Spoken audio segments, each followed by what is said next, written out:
semuanya, pernahkah kalian membayangkan jika proses penyebaran berita proklamasi pada tahun 1945 sama halnya dengan penyebaran berita-berita pada saat ini? Nah, tentunya sangat berbeda ya, karena pada tahun 90-an atau sebelumnya, teknologi itu sangat terbatas. Beda halnya dengan zaman sekarang. Nah, kalian pengen tahu kan cara penyebaran berita proklamasi 1945 pada saat itu? Simak videonya. Kemerdekaan Republik Indonesia dikumandangkan pada 17 Agustus 1945 di Jalan Pegangsaan Timur nomor 56, tepatnya di Kota Jakarta. Media yang digunakan pada saat itu guna menyebarkan berita proklamasi kemerdekaan tahun 1945 itu hanya melalui pamflet-pamflet, coretan-coretan di dinding atau gerbong, melalui koran, atau melalui radio-radio. Tidak seperti sekarang, satu berita baru saja bisa langsung tersebar di seluruh Indonesia atau ke seluruh dunia. Kalian pasti bertanya-tanya nih, kenapa sih penyebaran berita proklamasi itu harus disebarluaskan ke seluruh Indonesia? Karena kemerdekaan Indonesia itu harus diakui oleh seluruh rakyat Indonesia, dan seluruh rakyat Indonesia harus tahu atau berhak tahu bahwa negaranya sudah merdeka. Aku mau menunjukkan nih foto-foto pada saat penyebaran kemerdekaan Indonesia atau pada saat penyebaran proklamasi kemerdekaan Indonesia, sambil aku jelasin, sambil aku kasih tahu foto-fotonya ya. 17 Agustus 1945. Berita ini diterima oleh Waidan B. Palenewen yang merupakan kepala bagian kantor Radio Domei.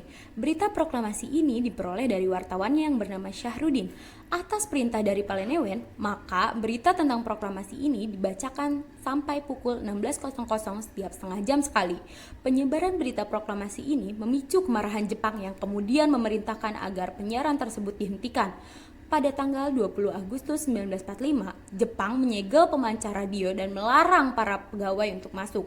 Namun, para pemuda tidak kehilangan akal. Mereka membuat pemancar radio baru yang sebenarnya diambil dari kantor berita Domei. Alat pemancar radian dipasang di Jalan Menteng 31 dengan kode panggilan DJK1. Sebagian alat pemancar dibawa ke rumah Palenewen. Akhirnya, berita proklamasi dapat disebarkan dengan lancar. Penyebaran berita proklamasi juga sempat dilakukan oleh Radio Hoso Kanryoku yang sekarang dikenal dengan Radio Republik Indonesia atau RRI.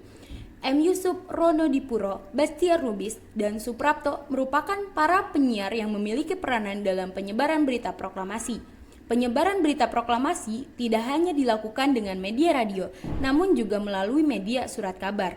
Di Bandung, penyebaran berita proklamasi disebarkan oleh surat kabar Sahaja, dan di Surabaya berita proklamasi disebarkan oleh surat kabar Suara Asia.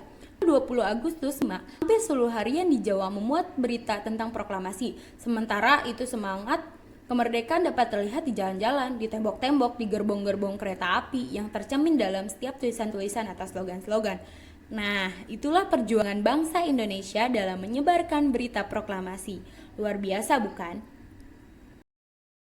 Just Information, ini merupakan gedung pemancar radio pertama di Indonesia yang terletak di Bandung, Jawa Barat. Nah, ini merupakan gedung radio Indonesia dan merupakan radio pertama di Indonesia untuk berkomunikasi jarak jauh. Frekuensinya digunakan masih sangat rendah dalam panjang gelombang yang sangat panjang. Tidak mengherankan jika antenanya yang digunakan harus dibentangkan memenuhi Gunung Malabar di Bandung Selatan.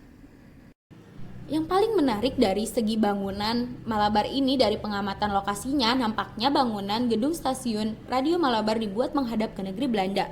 Lalu antena ditarik slup ke atas agar menghasilkan arah pancaran ke negeri Belanda. Dengan lembah di antara dua pegunungan tersebut sebagai reflektornya, sungguh karya perencanaan kerja yang luar biasa. Hari ini 90 tahun yang lalu, tepatnya pada tanggal 5 Mei 1923, Radio Malabar diresmikan penggunaannya oleh Gubernur Jenderal Belanda Dick Polk. Selanjutnya pemancar radio ini menandai dimulainya kegiatan komunikasi radio di Indonesia. Meskipun kini Radio Malabar tinggal puing-puing saja, namun sejarahnya patut kita apresiasi. Mungkin apabila tidak ada stasiun Radio Malabar ini, penyebaran berita proklamasi Indonesia tidak bisa sampai kepada seluruh masyarakat Indonesia. Nah, jadi patut kita apresiasi keberadaan stasiun Radio Malabar ini. saya, semoga apa yang saya sampaikan tadi bisa bermanfaat atau memberikan informasi lebih kepada kalian. Dadah!